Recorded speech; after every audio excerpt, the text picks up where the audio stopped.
Bonsoir à tous, bienvenue sur votre émission de micro-trottoir, les inspirés du trottoir.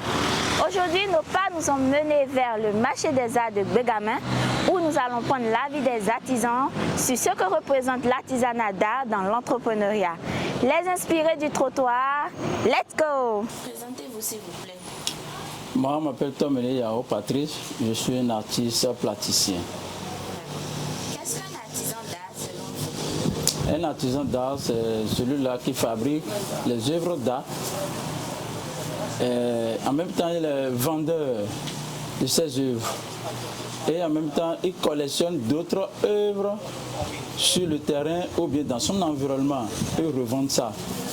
Ça, c'est un artisan d'art. Un artiste, c'est différent d'un artisan d'art. L'artisan peut devenir un artiste, mais l'artiste ne peut plus devenir un artisan. Pourquoi? Parce que l'artisan vit au quotidien. Mais l'artiste, c'est un don, c'est un passionné. Et en même temps, lui ne peut plus répéter ses articles, ses toiles, ses œuvres.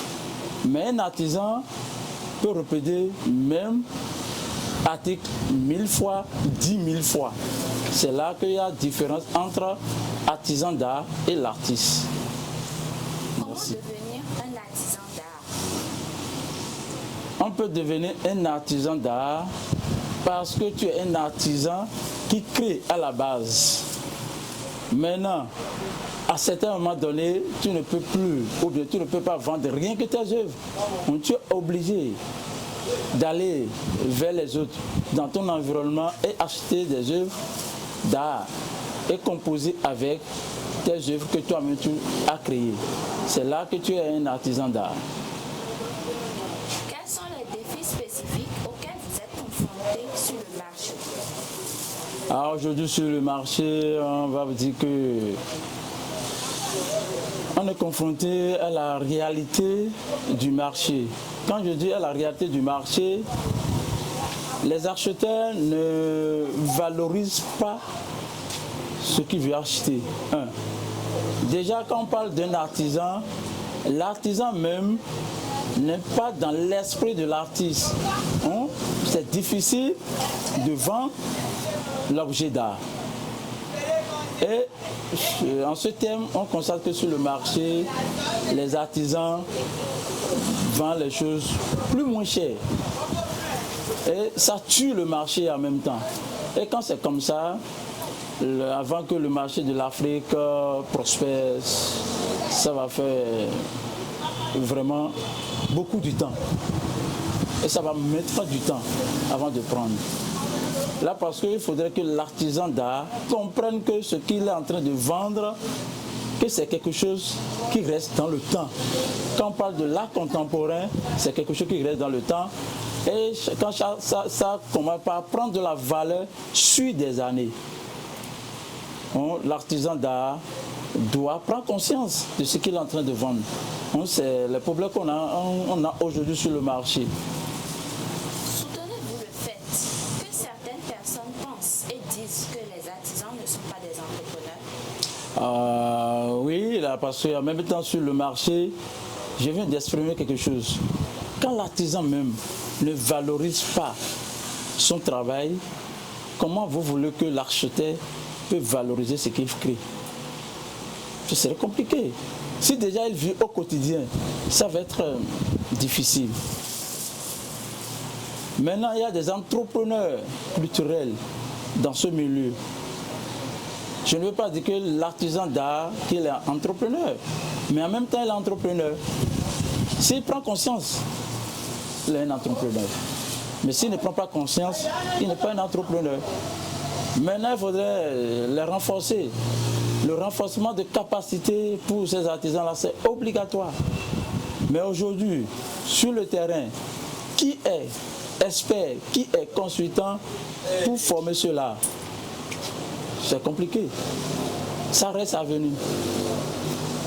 C'est là qu'on a des difficultés sur le marché. Présentez-nous quelques-uns de vos articles. Ok. Là, je peux vous présenter une toile que j'ai démarrée. Bientôt, ça va faire au moins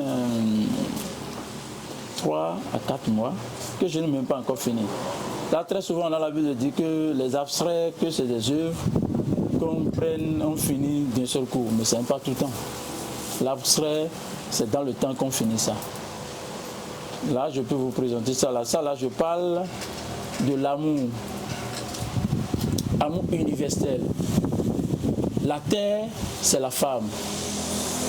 Les couleurs que vous voyez, le bleu que vous voyez là, c'est la communication. Mais sans la communication, l'amour ne peut jamais prospérer. Et c'est très très important que dans un amour universel comme dans un amour d'aventure, on doit toujours communiquer. Là, je vous montre ça là. Juste après ça, je peux vous montrer d'autres toiles que je parle également encore de l'amour. Ici, je vous montre que ici je parle de l'amour pour montrer que la femme ici, c'est la reine. Mais malgré tout ce qui va se passer avec la femme, il faut toujours respecter la femme. Même si la femme commet l'adultère, il faut toujours la respecter. Là, c'est grâce à toi en tant qu'homme que la femme a allé commettre cet adultère. Ce n'est pas de sa volonté. Si ce que la femme te demande, ou bien ce que tu vois qu'elle a, tu dois la valoriser ou bien tu dois l'accompagner. Et si tu le fais bien, je ne crois pas pourquoi elle va aller commettre cet adultère. Donc du coup, il faut toujours respecter la femme dans son univers. Pouvez-vous indiquer votre boutique? Ma boutique, c'est en face, Petit Portail, bout du travail. Boutique A1 30. On a écrit Pathis House dessus. C'est pour montrer tout ce que l'artiste Pathis fait. Bon, la boutique House, Pathis House, représente Pathis dans toutes ces dimensions. Et je suis sur 97 57 93 28. Merci. Les inspirés du trottoir, c'est fini pour aujourd'hui. Mais avant de nous quitter, retenons que les artisans d'art sont aussi des entrepreneurs à ne pas minimiser. Retrouvez-nous sur nos pages Facebook, YouTube et TikTok pour de prochaines éditions. À la prochaine!